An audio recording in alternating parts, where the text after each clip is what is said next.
Au sud de la frontière américaine, les agents de la DEA se livrent à un jeu du chat et de la souris excessivement dangereux.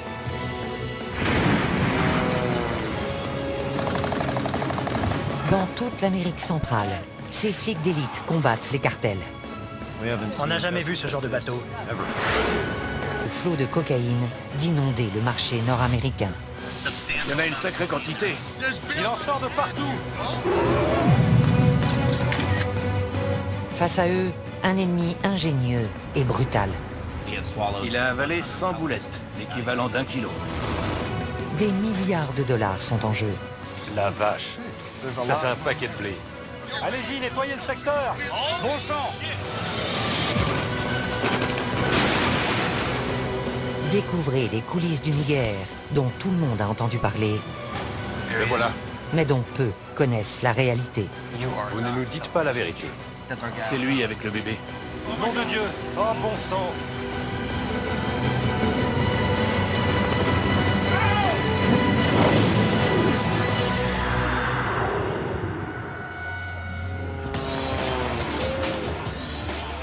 Chaque année, la Colombie expédie près de 450 tonnes de cocaïne vers le nord. Valeur à la revente, 67 milliards de dollars. Les trafiquants font entrer la drogue par bateau, avion privé et même sous-marin. La méthode la plus employée reste la mule humaine.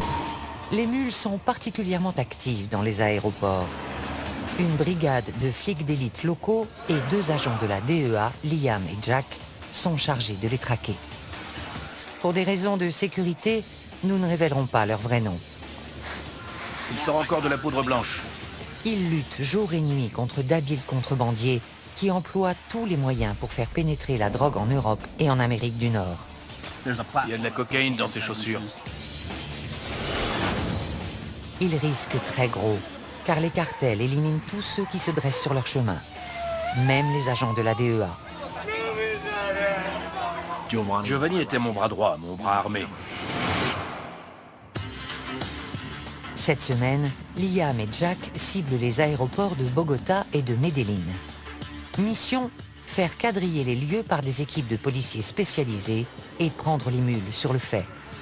Il est essentiel de contrôler le trafic des mules, parce que c'est une importante source de renseignement. Ils se dirigent vers l'aéroport Eldorado de Bogota, où sont effectuées 80% des saisies dans les aéroports colombiens. On l'appelle le monstre. La police des stupes l'appelle l'école. C'est ici qu'on apprend comment ça se passe. Il y a quel vol ce soir? Il y en a un pour Barcelone, 2 pour Madrid, Francfort et plus tard Mexico.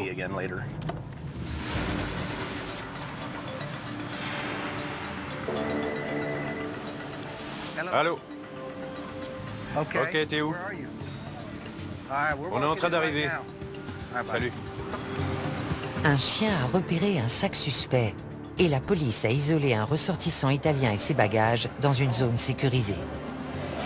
Ils sont sûrs qu'il y a de la coke dedans, alors ils les ont mis sous clé.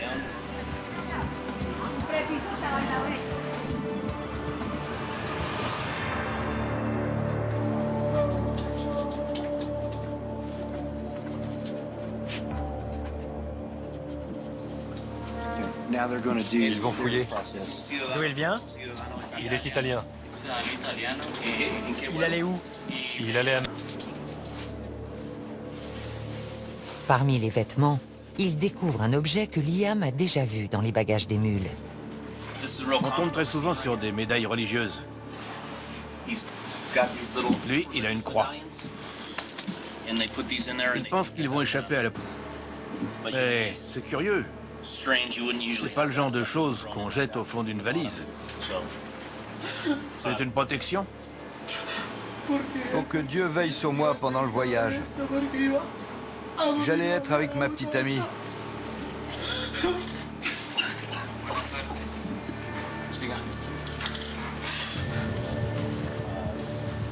La veste n'est pas normale à la palpation. Il y a quelque chose de lourd dans la doublure. Il perce le tissu pour récupérer la substance et la passer dans ce test de détection positif à la cocaïne. Dans ce cas, le jeune Italien sera arrêté et passera les 3 prochaines années dans une prison colombienne. Voilà. Test positif à la cocaïne. Positif.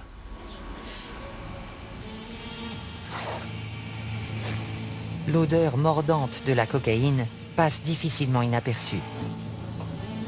Les contrebandiers ne manquent pas d'astuces pour tenter de la dissimuler. Il y a un agent de masquage. C'est peut-être un détergent utilisé pour couvrir l'odeur. J'ai un téléphone. Si vous voulez appeler quelqu'un hors de Colombie, Si je dis ça à mon père, il va faire une crise cardiaque. Ça va le tuer. Il faut surtout pas qu'il le sache.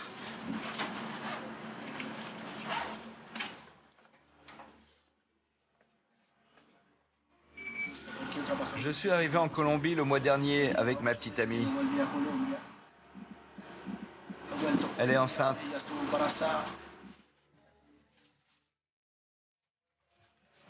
Je l'ai fait pour l'argent, pour pouvoir créer une entreprise, parce que je ne voulais pas qu'elle me quitte.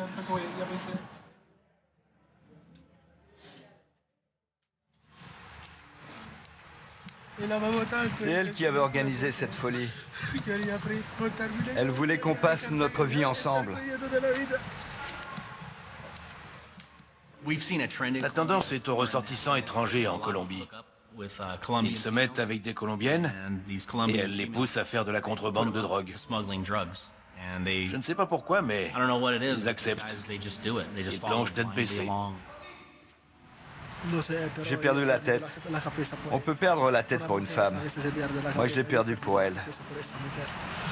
Il y a une seule femme qui vaut que tu perdes la tête. C'est ta mère.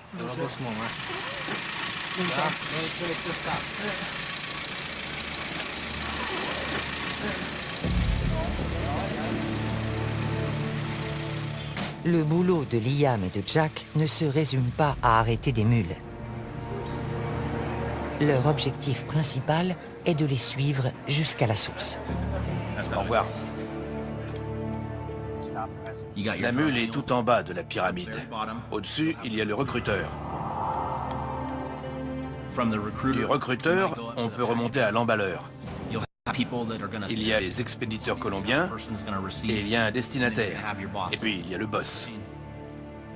On essaie de démanteler toute la chaîne. Près de l'aéroport de Medellín, les trafiquants nous ont accordé le rare privilège de pénétrer dans leur monde. Ces gens sont ceux que Liam souhaite coffrer à tout prix. Cet homme, que nous appellerons Carlos, est un spécialiste, un emballeur dans le jargon du narcotrafic. On ouvre le lecteur de DVD, il y a plein de à l'intérieur. Je peux mettre quelque chose ici, ici et ici. Il est fier de son travail, mais il le fait rarement en public. Regardez, on dirait un câble de DVD tout à fait normal. Cette activité peut lui rapporter jusqu'à 11 000 $ par mois.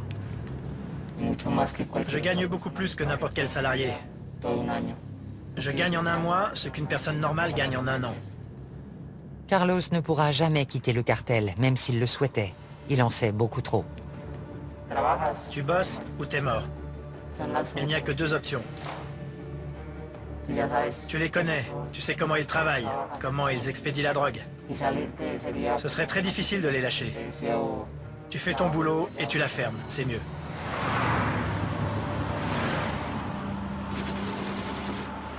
Dans une autre planque, un autre spécialiste prend des risques encore plus grands. C'est une mule que nous nommerons José. Allô? Comment tu vas? Au bout du fil, le boss de José. Il veut savoir si la coke est prête à partir. Oui, ils viennent d'arriver. Marty a envoyé des chocolats.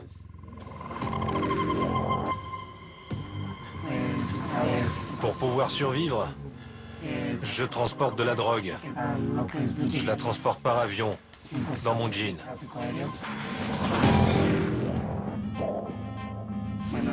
Ça, c'est mon jean normal. On le transforme.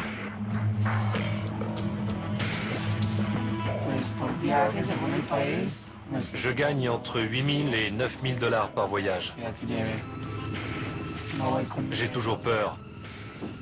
Je regarde tout le temps dans mon dos.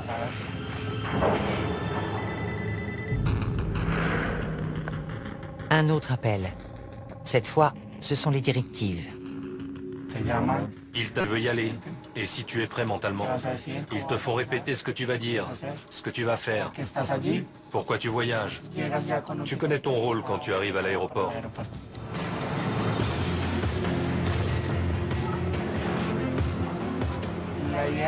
Le but, j'essaie de beaucoup parler avec les préposés qui s'occupent de moi, parce qu'ils observent ton attitude et ta personnalité.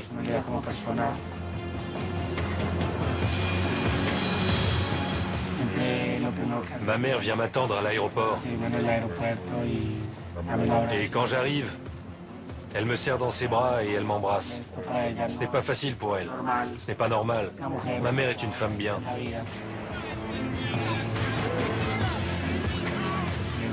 Je risque de me faire arrêter à l'étranger et de prendre 30 à 35 ans de prison. Ça vaut le coup. C'est nécessaire.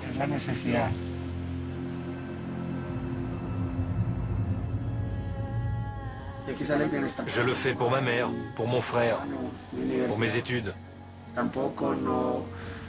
Ce n'est pas un travail honorable, mais je suis forcé de le faire.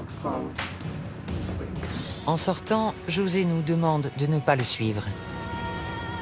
On ignore ce qu'il est devenu.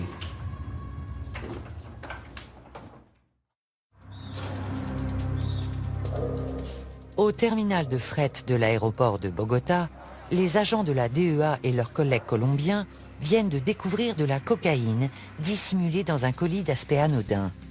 L'imagination n'a pas de limite. Ce paquet était expédié en Angleterre. C'est un livre pour enfants. À première vue, il a l'air normal. Mais il dit qu'on a dissimulé de la cocaïne dans la couverture.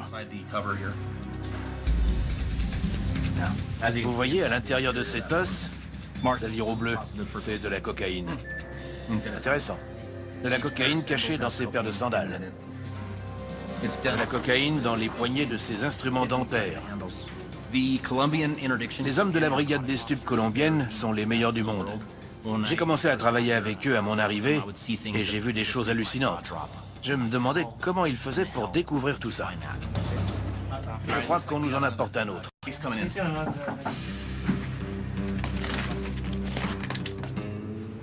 C'est un carton de déodorant à billes à destination de l'Espagne. Et les flics étaient soupçonneux. Je suis d'accord, ça n'a pas de sens. Je pense qu'il y a un petit réservoir ici contenant du vrai déodorant et un double fond dessous rempli de cocaïne liquide. Je vais passer pour un crétin si je me trompe. Mais d'après mon expérience, je dois être dans le vrai. Perce un petit trou ici. Liquide.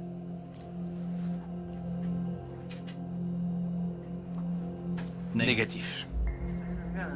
Si ce flacon contient de la cocaïne, elle a été très habilement dissimulée. Je le presse, rien ne sort.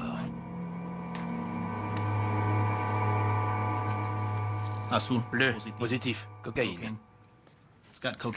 Il y a bien de la cocaïne, comme je l'avais dit. Je me sens moins bête. C'est de la cocaïne liquide. Encore un point pour les flics. J'aime la chasse. Une bonne journée pour moi, c'est avoir des informations et remonter la piste.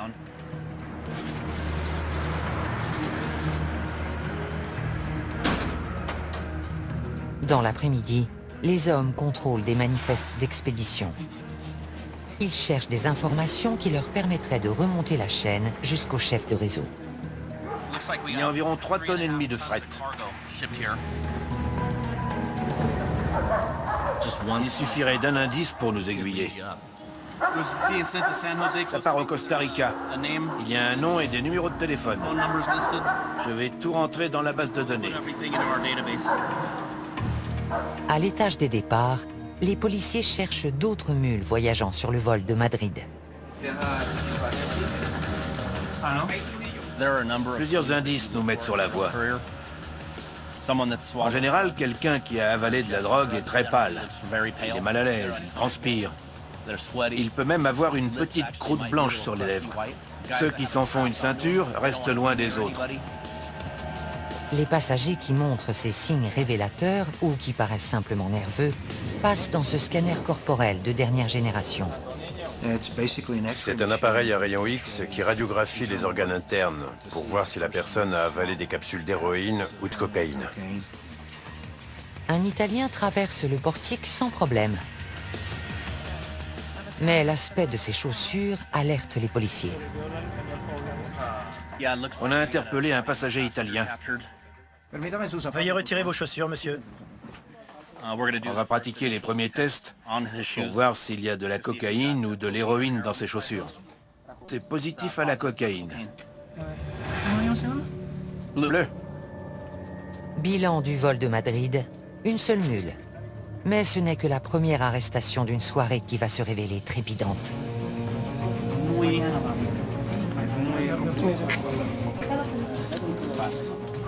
Il pèse très lourd. Trop lourd. Un petit échantillon? Voilà. Cocaïne. Il y a de la cocaïne liquide dans ce jean. On voit de la cocaïne liquide au quotidien depuis environ 1 an et demi. On en saisit beaucoup parce que c'est facile à dissimuler. Quand une méthode marche, ils s'en servent jusqu'à ce qu'elle ne marche plus, et là ils changent. Parmi les nouvelles techniques, les vêtements imbibés de coke liquide. Il les trempe dedans, comme pour faire la couleur qui ressort est caractéristique de la cocaïne. Arrivés à destination, les vêtements subissent un traitement à l'alcool pour extraire la drogue. Ensuite, un passage au micro-ondes transforme le liquide en poudre prête à la revente.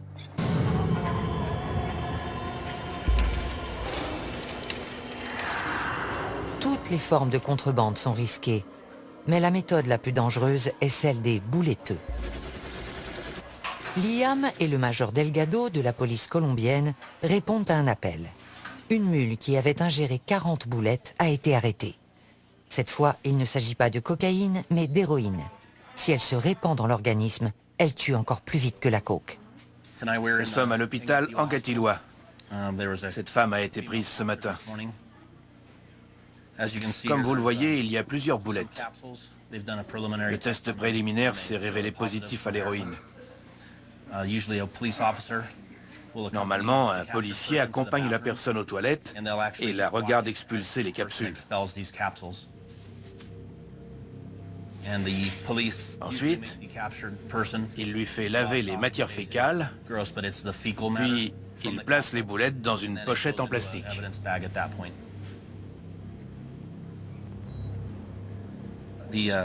La femme dit qu'elle a avalé 40 capsules.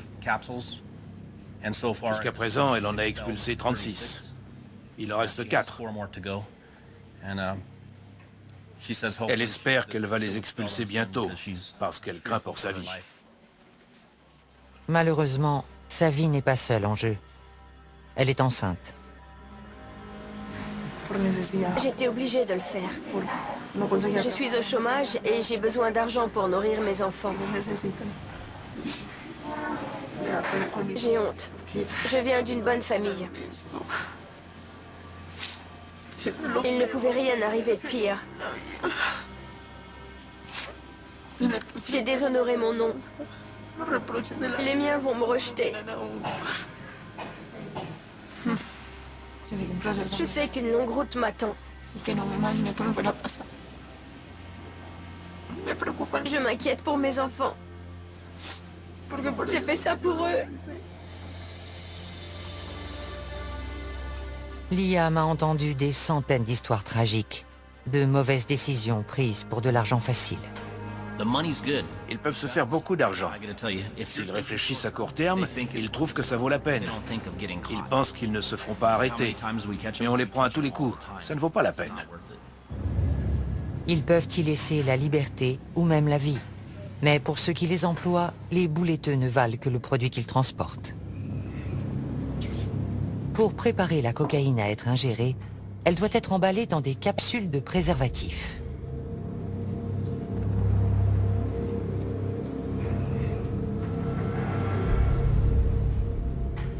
On apporte le produit, on me dit emballe-le et c'est tout.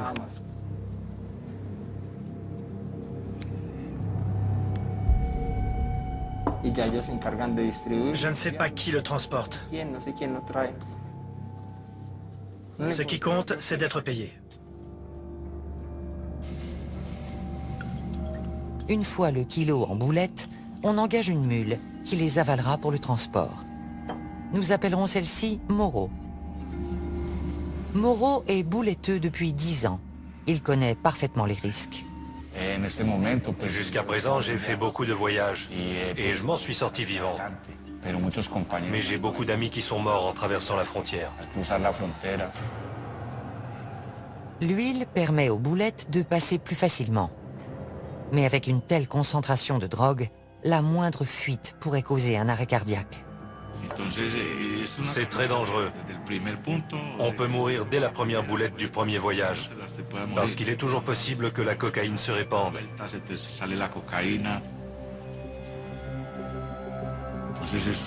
C'est le métier de la mort. Quand on part, on ne sait jamais si on va arriver en vie. Ça me terrifie. Vraiment. Les horreurs du narcotrafic ne se limitent pas aux mules.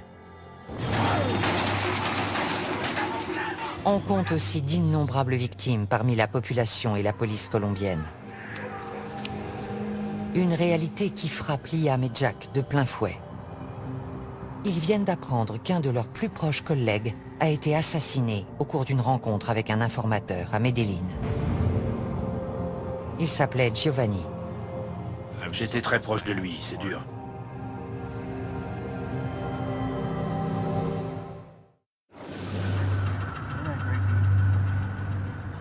Liam et Jack se rendent à Medellín, où ils comptent investir l'aéroport pour la seconde phase de leur opération coup de filet.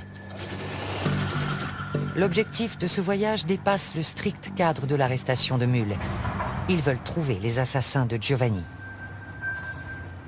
Je vais à Medellín pour des raisons personnelles. Un de mes meilleurs amis a été tué. On vient coordonner l'enquête sur son assassinat. L'ancien bastion de Pablo Escobar demeure l'épicentre du trafic de drogue, un terrain très dangereux pour la DEA. Tout policier risque la mort à Medellín. Il faut être sur le qui-vive. Quand je viens dans cette ville, je suis prêt à tout. J'ai repéré une moto blanche derrière nous. Elle nous suit depuis une dizaine de minutes. Le conducteur s'intéresse beaucoup à nous. Il n'arrête pas de nous regarder. Il n'est peut-être pas dangereux, mais il pourrait appeler quelqu'un pour dire qu'il a vu quelque chose de bizarre. Les trafiquants sont peut-être déjà au courant de leur présence. Mais Liam et Jack continuent jusqu'au jardin botanique où Giovanni a été abattu. Giovanni était l'un des meilleurs policiers que j'ai rencontrés. Il avait un cœur de lion. Il ne connaissait pas la peur. Il faisait un boulot formidable et ça rejaillissait sur moi. Je me reposais sur lui. C'est là? On peut se garer à l'intérieur? C'est arrivé à 7h25 du matin. Il devait y avoir autant de monde que maintenant. Faut être vraiment gonflé pour faire ça en plein jour. Giovanni croyait avoir rendez-vous avec un informateur quand il a été tué de sang-froid devant des centaines de personnes. D'après les preuves matérielles et les photos de la scène de crime, le véhicule de nos hommes était garé dans ce sens. Le conducteur et le passager à l'avant, personne derrière. 2 tueurs se sont approchés par les côtés. L'un du côté du conducteur, l'autre du passager. Ils ont ouvert le feu. L'un d'eux est arrivé à la hauteur de la portière passager. Il a éjecté un magasin, en a mis un autre et a recommencé. Puis il a reculé. Et ils se sont enfuis. Ils étaient entraînés. Ils avaient une expérience militaire vu la façon dont ils se sont approchés du véhicule et dont ils tenaient leur arme. Ils la tenaient pas comme des gangsters. C'était pas leur premier assassinat. Ils vont ratisser le quartier en quête de renseignements. On doit aller à plusieurs endroits, mais vous ne devez pas vous montrer. Est-ce être présent ce jour-là? D'autres gens qui sont souvent dans le coin. Peut-être. Vous devriez aller voir par là. Est-ce que la police a demandé la vidéo de surveillance? C'était là. L'homme à qui il parle a une vue parfaite sur la scène de crime. Mais il prenait sa douche au moment clé. Personne ne sait quoi que ce soit sur l'assassinat. Il y avait des yeux partout, mais personne n'a rien vu. Pour nous, cela signifie que la Oficina contrôle le quartier. La Oficina de Envigado est un syndicat de tueurs à gages, le groupe le plus meurtrier de Colombie. La Oficina a toujours été un élément criminel violent. Ils sont furieux parce qu'on a arrêté quelques chefs haut placés et je suis sûr qu'ils seraient ravis de tuer ou de blesser un membre de la DEA. Malheureusement, notre mini-quadrillage n'a pas donné grand-chose. Le pompiste travaillait ce matin-là. Il a entendu les tirs, mais il n'a rien vu. Le portail était ouvert, mais nos hommes ne sont pas entrés. Ils se sont garés là. Ça me paraît bizarre, parce qu'ici c'est un trottoir. Pourquoi n'ont-ils pas été plus loin pour libérer le passage? C'est une rue complètement dégagée et très fréquentée. Drôle d'endroit pour une fusillade. Je crois que la Oficina voulait que l'assassinat soit public. Elle voulait envoyer un message. Il y a sans doute eu des centaines de témoins, mais personne ne parle. Le quartier est sous leur coupe. Les gens ont peur de parler. Imaginez que vous vivez à Chicago et qu'une organisation criminelle et ses commandos de tueurs sont implantés dans votre quartier. Vous n'iriez pas parler d'eux. Regardez en haut des collines. C'est un bassin de recrutement de trafiquants et d'hommes de main. Il y a aussi des tas de gens honnêtes, mais c'est là qu'ils recrutent. La Oficina croit pouvoir opérer impunément dans ce secteur. C'est très difficile pour la police quand personne ne veut coopérer avec elle contre les voyous qui infestent la ville et qui tuent des innocents et des policiers compétents qui font de leur mieux.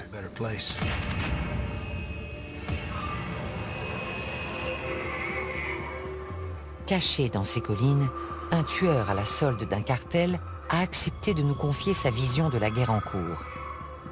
Il se prépare pour son prochain contrat, qui ne lui rapportera que 400 $. J'avais 16 ans quand j'ai commencé. J'ai grandi dans un quartier où il était courant de tomber sur un cadavre dès qu'on sortait de chez soi le matin.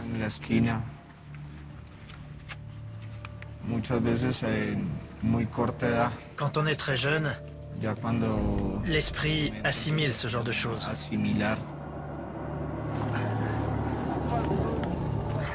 Ce n'est pas une excuse. Venir d'un quartier défavorisé n'autorise pas à tuer. Comment peuvent-ils faire ça à d'autres êtres humains? Je ne comprends pas. Quand on tue quelqu'un, on n'a ni dignité, ni mort.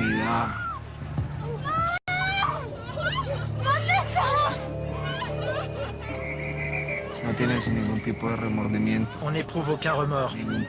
On ne se sent pas coupable. Et chaque fois, c'est plus facile. On devient plus impitoyable. Je suis un instrument. Une marionnette entre les mains de gens puissants. Ils se servent de moi pour imposer leurs lois à tout prix.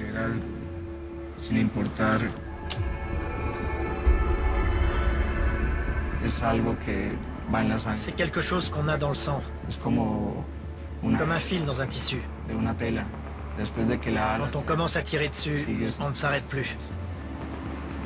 Il n'y a pas de compassion.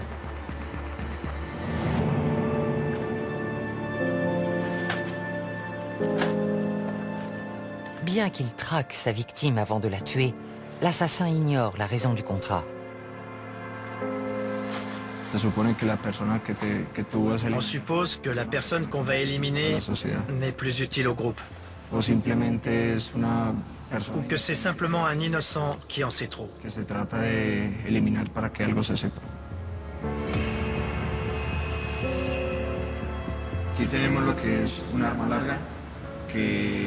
Ce fusil sert pour les boulots où on doit percer des gilets pare-balles.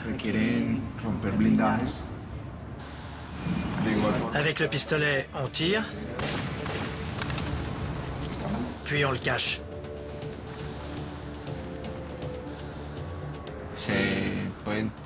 On peut enduire les balles de poison.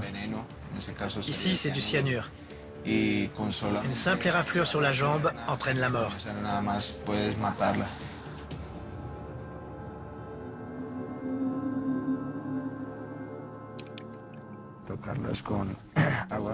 On lave les balles à l'eau bénite et on récite la prière de l'assassin. Que la divine fortune guide ces balles sacrées pour qu'elles donnent la mort sans faillir. Que cette mort soit sans violence, que la victime ne souffre pas. Amen. Des tueurs à gages qui disent des prières et qui se signent, pour moi, c'est de l'hypocrisie. Dire une prière pour aller tuer quelqu'un qui a des enfants, ça me fait penser à une brute. Seule une brute est capable de faire ça pour se rassurer. Avant de partir, le tueur dit aussi une prière pour lui-même. Pour la défense de mon âme et de mon corps. S'il y a des yeux, qu'ils ne me voient pas. S'il y a des mains, qu'elles ne me touchent pas. Que mon corps ne soit pas blessé. Que mon sang ne coule pas et que je ne perde pas mon âme. Au nom du Père éternel et de la Sainte Trinité. Amen.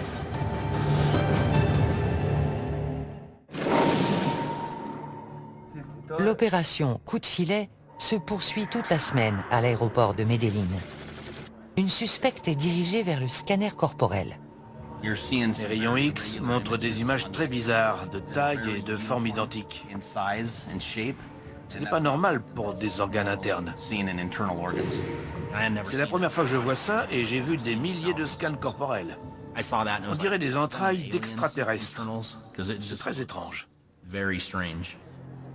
1 heure plus tard, Liam et Jack se rendent aux urgences pour prendre des nouvelles de la jeune femme, dont la vie est en danger.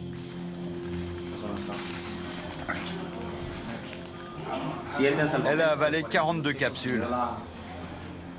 C'est de la cocaïne? De la cocaïne liquide, apparemment. Les capsules n'ont pas été emballées par un spécialiste. Elles sont pleines de poches d'air. Mortel. J'ai rarement vu des boulettes aussi mal faites. Elles sont pleines d'air, c'est dément. J'ai jamais vu ça. Normalement, on retire l'air parce que la température interne le dilate. J'espère qu'elle va les expulser, sinon il y a de fortes chances pour que ça se passe mal. Les poches d'air sont très dangereuses pour elle. Si l'air se dilate, les capsules explosent et elle mourra.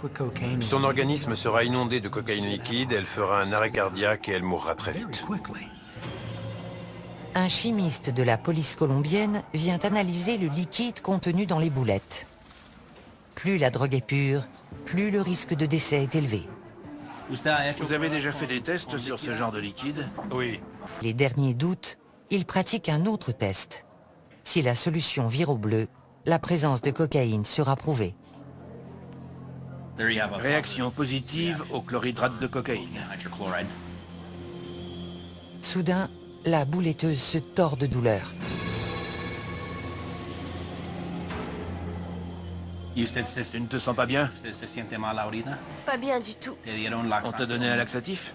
Oui, Tu as mal? j'ai très mal au ventre. Liam veut savoir pourquoi elle a fait ça. À cause du stress et du manque d'argent. Tout le monde fait des erreurs.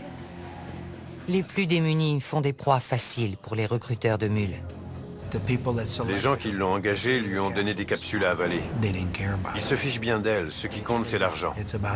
La vie humaine n'a aucune valeur.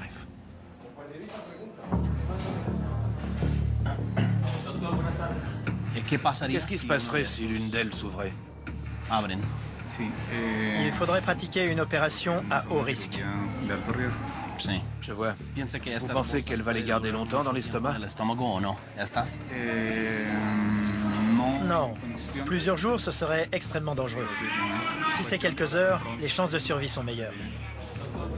Le médecin est inquiet.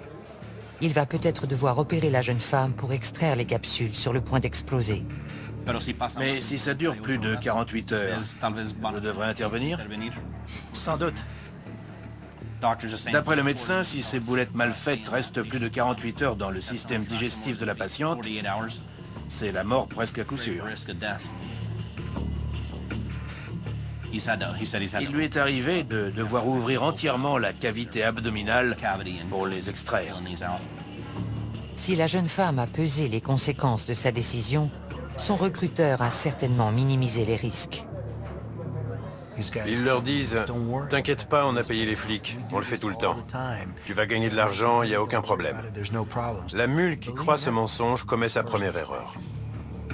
Son décès serait la première mort par overdose de l'opération Coup de filet. Non, c'est pas facile. Giovanni me disait tous les jours « Estamos en guerra », on est en guerre. « Somos un equipo, estamos en guerra ».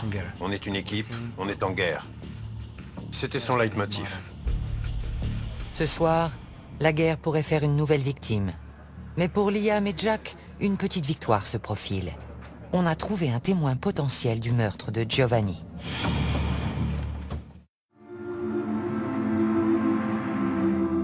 Avant d'entamer une journée chargée, les deux agents passent prendre des nouvelles de la jeune bouletteuse. On fait juste un saut à l'hôpital pour voir comment elle va.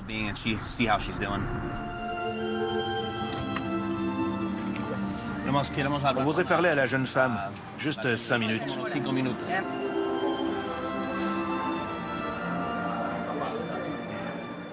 Je crois qu'elle est aux toilettes.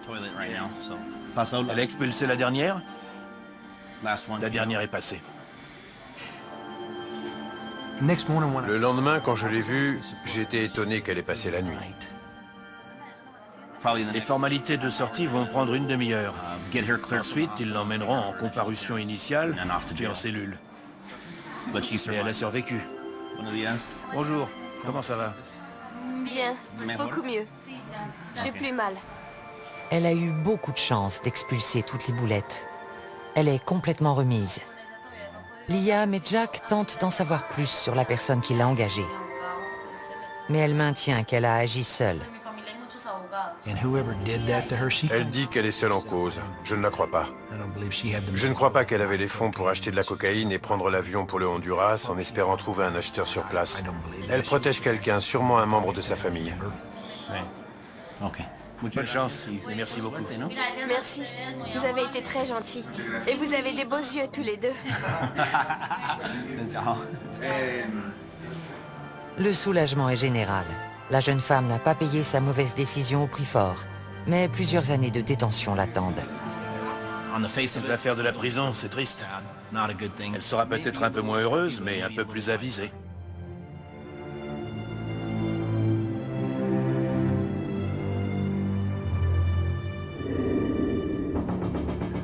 Dans l'après-midi, Liam et Jack apprennent qu'un coup de fil important a été intercepté. Ils pensent qu'il provient de l'un des organisateurs de l'assassinat de Giovanni. Il flippe complètement au téléphone. Il dit qu'on lui a tiré dessus. Ils se rendent à l'hôpital où l'homme est soigné. Pour Liam, on a voulu l'abattre à cause de ce qu'il sait. On va lui mettre les points sur les i. Tu sais que tu seras mort très bientôt. Si tu veux t'en sortir, on est là pour t'aider.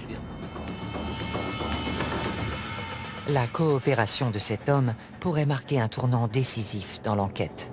Franco, on va à l'hôpital. J'espère que cet individu va faire une déposition et identifier les gens qui ont tué Giovanni. On arrive à l'hôpital. On ne peut pas vous emmener, c'est trop important.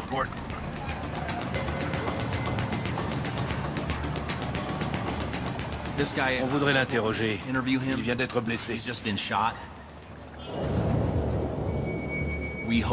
Espérons que ça lui a ouvert les yeux et qu'il nous donnera des informations sur les tireurs. S'il capture le responsable de l'assassinat de Giovanni, c'est tout un réseau de tueurs qui pourrait tomber. Ils ressortent une trentaine de minutes plus tard, plus tôt que prévu. Alors? Ça s'est pas passé comme on voulait. Le type soutenait qu'il ne savait rien. Son histoire n'était pas crédible. Il a menti tout du long. Regardez l'homme qu'on vient d'interroger. Il est couvert de sang, des pieds à la tête. Il a nié tout en bloc.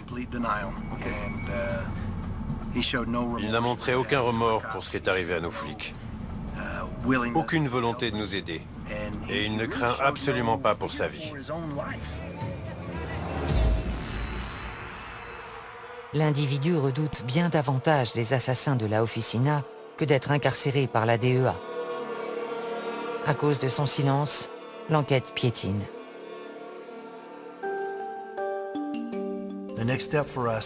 La prochaine étape consiste à demander un mandat d'arrêt pour cette personne. Qu'on le mette au moins derrière les barreaux, où on pourra le protéger. Car il est notre suspect principal, mais aussi notre témoin principal. On emploie toutes les méthodes d'investigation possibles. C'est ma façon de lui rendre hommage. J'essaye de résoudre l'affaire et je reste en contact avec sa veuve. C'est important. Il aurait fait pareil pour moi. On n'enquêtait pas sur la Officina de Envigado, mais maintenant on les a dans le collimateur. On n'oubliera pas, on laissera pas passer.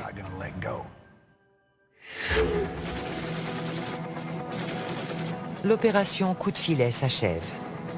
Ce soir, Liam et Jack donnent une conférence de presse sur une saisie d'une importance considérable.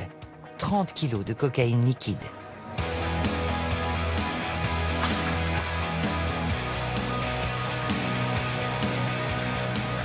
Chacun de ces sachets d'apparence anodine contient un ballon de la plus pure cocaïne liquide. Elle a été dissimulée avec art, mais c'est le boulot de la DEA. Vous avez essayé de ce côté? Non, je le sens au toucher. Pas à l'odeur. Ils sentent rien, mais eux, ils ont reniflé plus de cocaïne que moi. Si vous l'ouvrez normalement et que vous pressez dessus, il sentira de la mayonnaise ou du ketchup. Et vous ne sentirez pas la cocaïne. Mais dès que vous percez le sachet, l'odeur de la cocaïne couvre tout. Celui qui l'a emballé a fait du bon boulot pour la masquer. C'est une bonne méthode de contrebande. On a tout vu ici, dans le pantalon, les vêtements imbibés. Leur imagination en matière de cachette n'a pas de borne. Cette saisie est une victoire pour la DEA et ses collègues colombiens. Et alors même qu'ils se réjouissent, les trafiquants échafaudent de nouveaux plans et expédient des tonnes de drogue vers l'Amérique du Nord. On nous demande si ça vaut la peine, si on change quelque chose. Il n'y a pas de doute, on est efficace. La présence de la DEA en Colombie a réduit le trafic de drogue. Depuis mon arrivée, la sécurité publique s'est améliorée. L'économie et la population s'en trouvent mieux. Soldats dans une guerre d'une violence inouïe, confrontés à la puissance de milliards de dollars, Liam et Jack poursuivent le combat.